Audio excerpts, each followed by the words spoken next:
Hi, thanks for joining me at Gourmet. I'm Chef Richard and we're in the Culinary Education Centre here on the farm.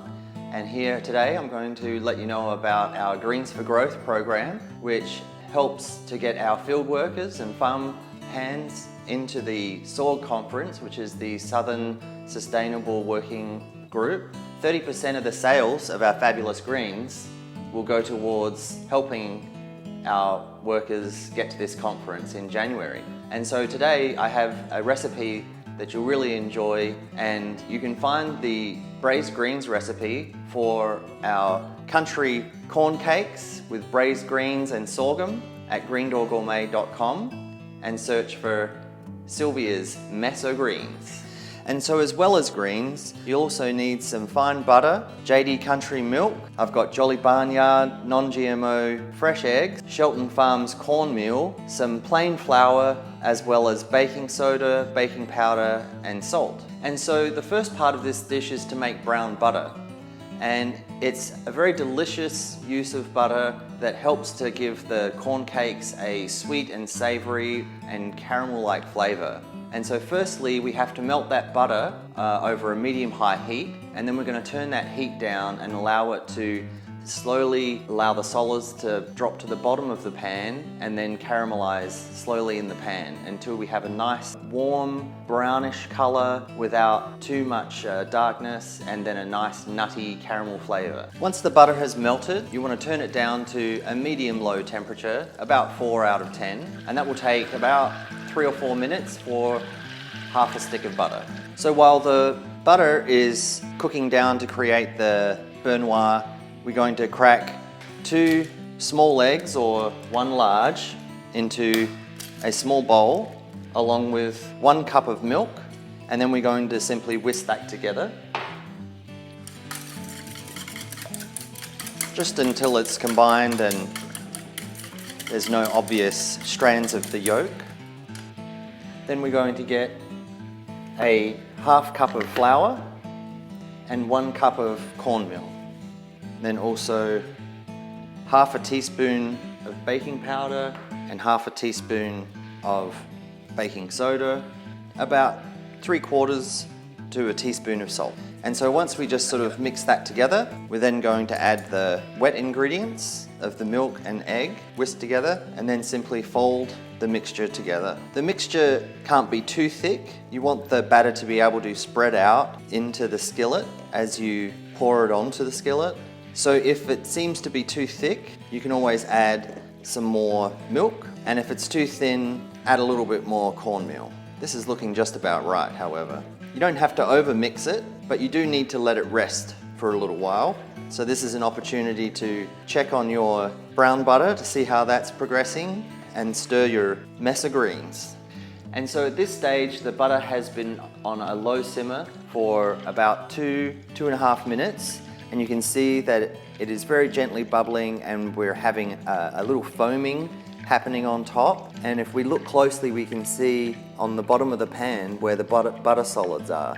And so now at this stage, those butter solids, the milk solids, are going to caramelize. And we're starting to get a really nice aroma from this. Here at our Culinary Education Centre, we like to use Lodge cast iron. And we have here a beautiful pan that is very versatile, and so I just add a little bit of a grapeseed oil and then use a paper towel just to make a nice thin layer over the cast iron, and it is over a about 3 out of 10 temperature, and I've had it on for the duration of the rest of the ingredients so that it can just evenly heat up the whole pan.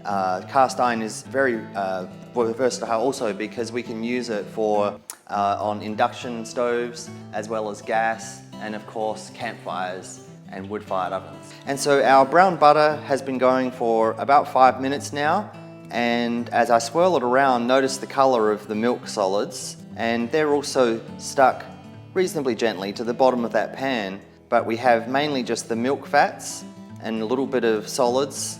And so now we're going to pour 1/4 cup into our batter. Once again, I'm just going to use a folding motion to get that butter incorporated evenly.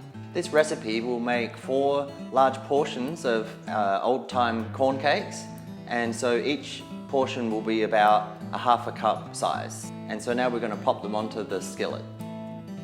And as the corn cake is cooking, I do like to add a little bit of extra brown butter to the pan so that when we flip the corn cake over, that flavour will also permeate into the cooking process and give it that nice, rich, deep flavour. And so after just a couple of minutes, or even 90 seconds or so, you can start to see the edge getting a little firmed up, and we can see bubbles appearing at the surface and even a little browner edge to the corn cake. And at this point, we just want to make sure we can easily lift it off of the pan, and then we're just going to carefully flip it over, and at that point notice how that's when the cake begins to rise. And so after about another 90 seconds, flips over to a beautiful golden brown with that nice yellow cornmeal undertone there. And now we're ready to serve. And so any mixture of greens will work. Today I have a mixture containing collard greens, mustard greens, and a little bit of turnip greens.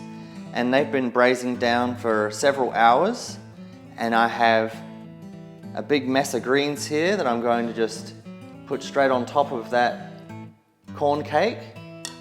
And the piece de resistance is some sorghum from Muddy Pond. The sweetness of the sorghum works really nicely to balance out the astringency and the spice and the savouriness of the greens, and then of course makes for an extra special treat around the outside of the corn cakes. So we hope this has been eye-opening for you all today, and we hope you're going to be able to be inspired to buy more greens and help our food workers get to the SORG conference in January using our Greens for Growth program. Cheers.